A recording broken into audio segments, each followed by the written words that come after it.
আসসালামু আলাইকুম। ঢাকা শহরের যে কোনো একটা আসনের একজন নারী, তিনার শ্বশুর এবার নির্বাচনে প্রতিদ্বন্দ্বিতা করছেন। তো তিনি তার কিছু নেতাকর্মীদেরকে নিয়ে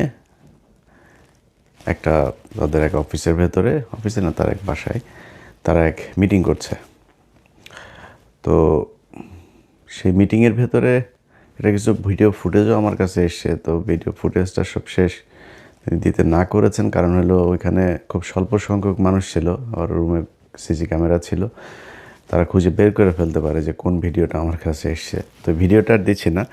যাক, এরকম মনে হয় আপনাদের এলাকাতেও হয়তো অনেকের এরকম কর্মশালা চালু হয়েছে। আমরা গেল 2 মাসের ভেতরে যদি নাকি বিএনপির কিছু লোকজনের আঞ্চলিক উঠান বৈঠক, নিজস্ব ঘরোয়া মিটিং, এমনকি জনসভার ভেতরে আমরা বক্তব্য দিতে শুনেছি যে এই নির্বাচনে ধানের শীষের বাইরে যদি কেউ যায় তাহলে তারা এই করবে সেই করবে, সরাসরি হুমকি দিয়ে করা হয়েছে। আবার হিন্দু ভোটারদের বাড়িতে গিয়ে আপনার দেখলাম তাদেরকে হুমকি দেওয়া হচ্ছে যে তোরা তো আওয়ামী লীগ করতেই, তোরা ভোট কেন্দ্রে যাওয়ার দরকার নেই, আর ভোট কেন্দ্রে গেলেই সামনে এসে তারপরে দিতে হবে, এই ভোট দেওয়া লাগবে, সিল মারা লাগবে, এরকম নানান ধরনের হুমকি টমকি দিচ্ছে। আওয়ামী লীগের লোকজনকেও এরকম হুমকি ধমকি দিচ্ছেন। তো এইসবের প্রেক্ষিতে একটা মানে কনক্লুশনে আসা যায় যে বিএনপি চেষ্টা করবে যে তারা নির্বাচনের দিন ভোট কেন্দ্রে নানান ধরনের কারচুপি করার, জোরপূর্বক মানুষকে সিল মারতে বাধ্য করা। তো বাংলাদেশের মানুষের কাছে আমার অনুরোধ থাকবে যে আপনাদের এই দেশের প্রতি অনেক দায়িত্ব আছে। ধরেন আপনি আমেরিকাতে যদি বা পশ্চিমা যেসব দেশের আপনারা অনেক ভিডিওতে সুন্দর সুন্দর শহর দেখেন, এখানে মানুষ অনেক দায়িত্ব পালন করে তার হাতে। কারণ আমি নিজেও ঢাকা শহরে যখন ছিলাম, পানির বোতল দিয়ে পানি খেয়ে ধরেন পানি শেষ হয়েছে, সেটারে ফুটবলের মতো লাথি মেরে আরেক দিকে ফেলে দিয়েছে। চকলেটের খোসা, সিগারেট, এইসব। তো এটা খুবই সহজ একটা জিনিস। হাতের কাগজ, বিশেষ করে পলিথিন জাতীয় যেসব জিনিস আছে সেগুলো আমরা কিছুই মনে করতাম না, চিপসের প্যাকেট। তো এটা এখানকার পশ্চিমা দেশের যেখানে সুন্দর সুন্দর শহর দেখেন, দেশ দেখেন, তারা এটা করে না। তাদের রাস্তার মোড়ে মোড়ে আপনার ডাস্টবিন আছে, সেখানে মানুষ নির্দিষ্ট জায়গায় ময়লা ফেলে। মানুষ ইচ্ছা করেও মানে এই আশেপাশে মন চাইলেই কোনো জায়গায় আপনার কাগজ ফেলে দিল, পলিথিন ফেলে দিল, পানির বোতল ফেললো, এটা তারা কখনোই করে না। এবং এটা যদি কেউ করেও সেটা তার দিকে এমনভাবে তাকানো হয় যে এটা খুব মানে চিড়িয়াখানার একটা বাঁদর, তার দিকে মানুষ তাকিয়ে আছে। সো আপনাদের অনেক দায়িত্ব আছে। আপনার এই দেশ যদি আপনার এই যে বর্ষার সময় পানি বন্দি হয়, আপনার নিজের ফেলা কাগজ, আপনার নিজের ফেলা পলিথিন, আপনার নিজের ফেলা চিপসের প্যাকেট, বোতল, এগুলো গিয়ে তারপরে ম্যানহোলের ঢাকনা বন্ধ হয়, তারপরে পাইপ বন্ধ হয়ে সেখানে আপনার পানি আটকায়। সো এগুলো আপনাদের নিজেদের কিছু কাজ করতে হবে। এবার বাংলাদেশের একটা বিশেষ পরিস্থিতিতে এই নির্বাচনটা হচ্ছে। আপনারা যারা ভোটার আছেন তাদের সবাইকে ভোট দিতে যেতে হবে। অনেক কাজ থাকলেও আপনার কেউ যদি মনে করেন না আমি না গেলে সমস্যা কি, আরেকজন যাবে, আরেকজনও তো সেটা মনে করতে পারে যে সে না গেলে সমস্যা কি, আরেকজন যেতে পারে। সো এই জিনিসটা আপনারা করবেন না, সবাই ভোট দিতে যাবেন। এবং ভোট দিতে গিয়ে সেখানে যদি নাকি আপনাকে জোরপূর্বক কোনো কথাবার্তা কেউ যদি বলে, কোনো কিছু করাতে চায়, আশপাশে সাংবাদিক থাকবে, মিডিয়া কর্মী থাকবে, আপনার নিজের ফোন আছে, আপনি নিজের ফোনটা তাকে ধরবেন। আপনাদের প্রতিটি মানুষকে এক একজন সাংবাদিকের ভূমিকা পালন করতে হবে। যে এখানে কেউ আপনাকে ডেকে এনে তারপরে বললো এই যে আপনার ভোটার আইডি কার্ড দেন, আপনার দেন, আপনার নাম্বার নিয়ে গেল, বা আপনার বললো যে আমার সামনে ভোট দাও বা এই মার্কায় ভোট দাও।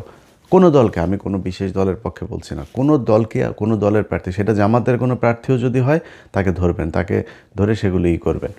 আচ্ছা, নির্বাচনের দিন আমার যেই ইমেলটা আপনাদের কাছে আছে 15 মিনিটস বিডি, আমি স্পেলিং করি আপনার 15minutesbd@gmail.com, 15minutesbd.com @gmail.com। এখানে আপনারা গুরুত্বপূর্ণ ভিডিও নির্বাচনের দিন পাঠাতে পারবেন। আপনাদের পাঠানো ভিডিওগুলো আমরা প্রচার করব। সো সবাই ওই দিন নিজেদের চোখ কান খোলা রাখবেন, নিজের ফোনটা হাতে রাখবেন, কোনো কিছু ঘটলেই সেগুলো ভিডিও ধারণ করবেন। যে কোনো অনিয়ম কারচুপি যে দলই করতে চাক সেটা আপনারা আমাদেরকে পাঠাবেন। এখন বিএনপিকে কিছু জিনিস বলি। ধরেন বিএনপির যেই আচার আচরণ, এটার সাথে 2018 সালের যে নির্বাচন সেটার কিছুটা মিল পাওয়া যায়। 2018 সালের নির্বাচনে এই যে আজকের চান্দা আব্বাস যিনি বিশাল ক্ষমতার অধিকারী, এখন নিজের বিরাট ভাবসাব মাস্তানি করে, এই যে সেখানে এমপি প্রার্থী নাসির উদ্দিন পাটোয়ারি, সহজ সরল একটা মানুষ, এর উপরে ডিম মারে, এখানে মারধর করে, ওইখানে ধাক্কাধাক্কি করে, নানান ধরনের সমস্যা তৈরি করছে তার প্রচারণায়। তো এই চান্দা আব্বাস নিজেরা এখন বিশাল ক্ষমতাশালী মনে করছে, অথচ এই চান্দা আব্বাসকে 2018 সালে বউ শুদ্ধ দৌড়ায় নাই। আওয়ামী লীগের ন্যাংটা পোলাপান এরা দৌড়ায় নাই এই বউ শুদ্ধ দুইটারে। যদিও সেই নির্বাচনে মির্জা আব্বাস এই আওয়ামী লীগের সাথে আতাত করেই তিনি হ্যাডম দেখিয়েছিলেন, কি হবে, কতটুকু যাবে, কতটুকু গেলে কি হবে, এগুলো সব কিছু তাদের পাতানো। ধরেন কোনো এমপি মন্ত্রী কেউ বের হইতে পারে নাই বিএনপির, শুধু মির্জা আব্বাস আর চান্দা আব্বাসের বউ, ওনারা বের হতে পেরেছেন। সো আমরা এগুলি বুঝি। উনি পুরো আওয়ামী লীগের সময় ওনার ঢাকা ব্যাংকের পুরো প্রফিট নিয়ে তারপরে বাজার করেছেন।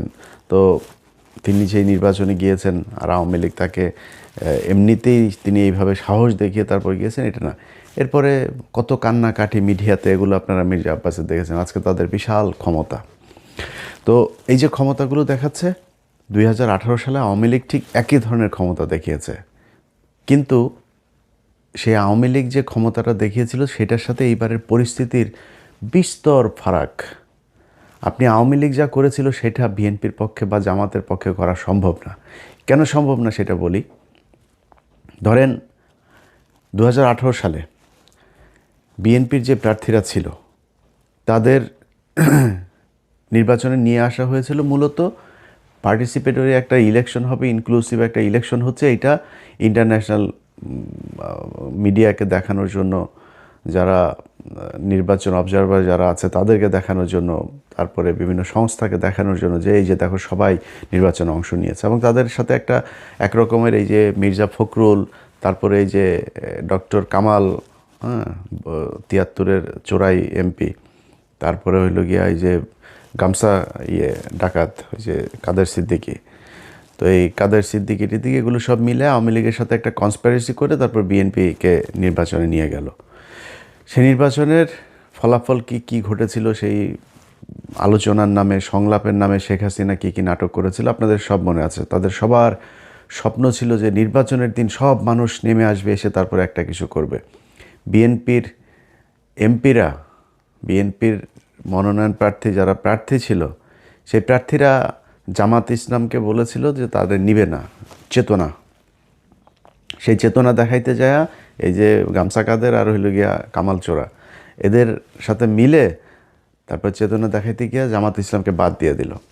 জামাত ইসলামকে বাদ দেওয়ার পরে সে নির্বাচনে দাঁড়াইতেই পারে নাই। মানে গণফোরাম এই কামাল চোরার আর ওই গামছা কাদেরের দলে এদের পরিবারের মানুষ ছাড়া তো আর কেউ নাই।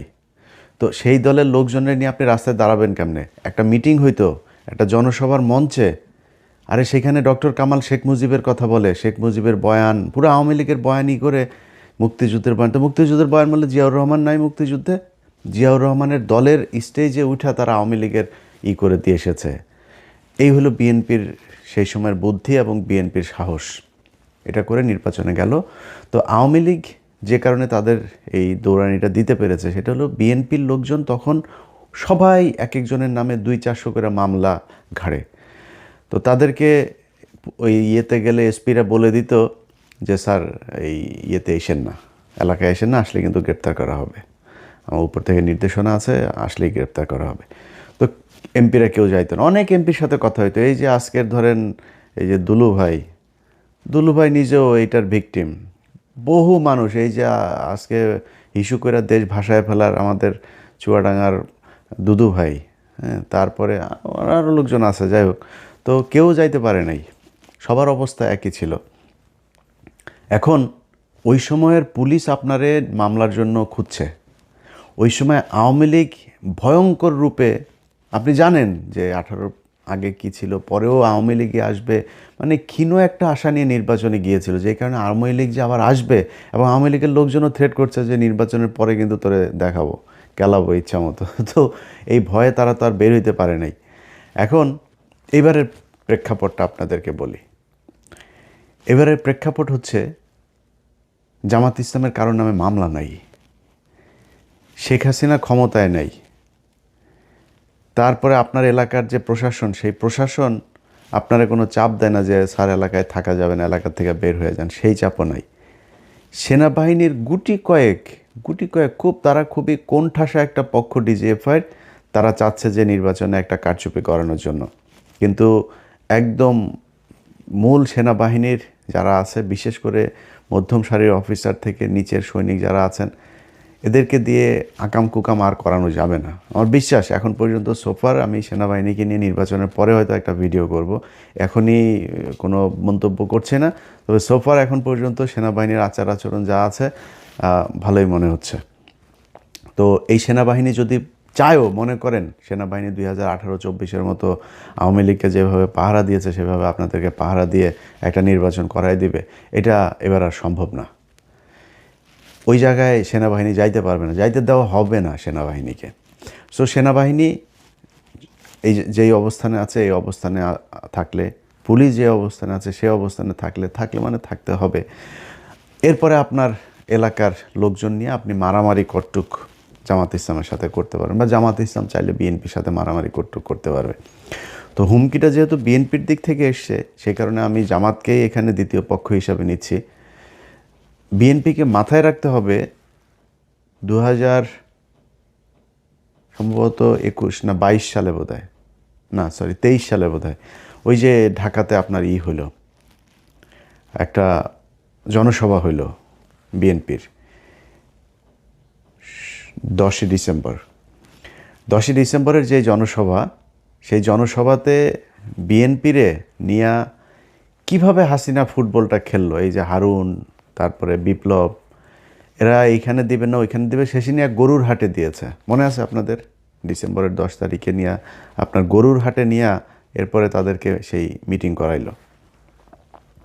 একটা ককটেল মারার পরে মির্জা ফখরুল আপনার না দিয়া, ঘোষণা না দিয়া স্টেজ থেকে নেমে দৌড় দিয়েছিল, আবার দৌড় দিয়ে এসে তারপরে আবার হ্যাঁ আগামীকাল পরশুদিন আবার ফের হরতাল হবে, অবরোধ হবে, কী যেন কর্মসূচি দিয়ে দৌড়, একটাও দাঁড়ায় নাই।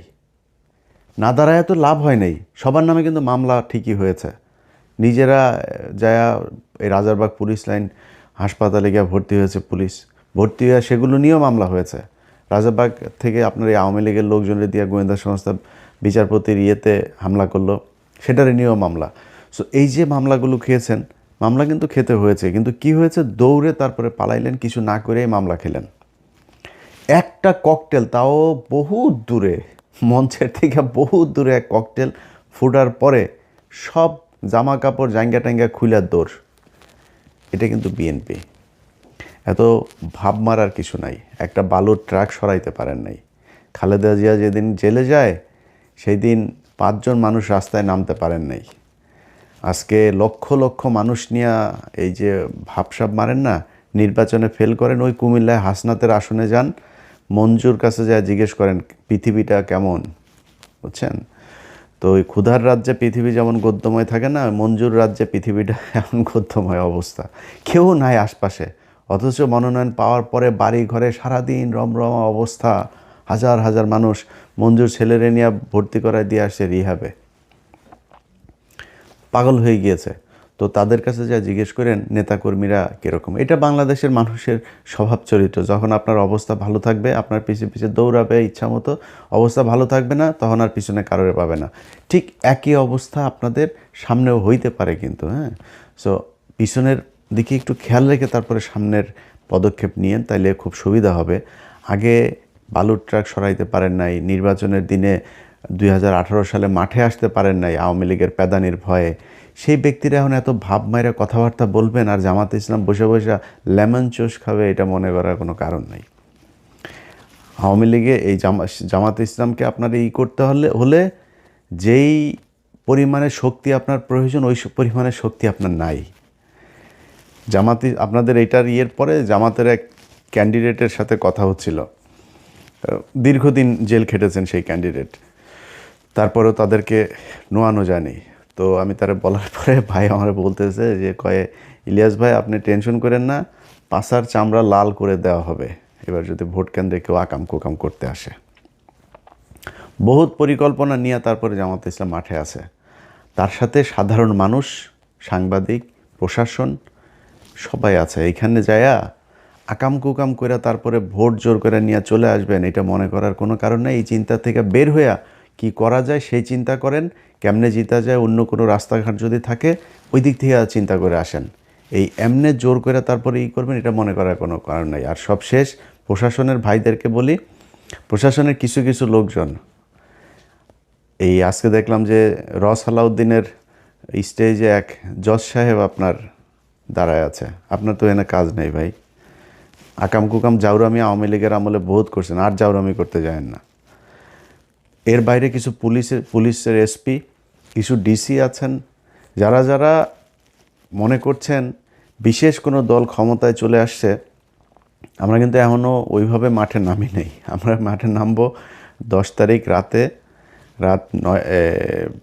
10টায় আমরা একটা লাইভে আসবো, ডক্টর কনক সারোয়ার, তারপরে পিনাকি ভট্টাচার্য আর আমরা একটা লাইভে আসবো। আমরা 10 তারিখ থেকে ক্যাম্পেইন মূলত শুরু করবো। সো ক্যাম্পেইন কিন্তু এখনও শুরু করি নাই। আপনাদের এই কয়দিন দেখলাম পরিস্থিতিটা কি, কোন দিকে যায়, কাদের কি অবস্থা, ওটা দেখে এখন নামছি আমরা।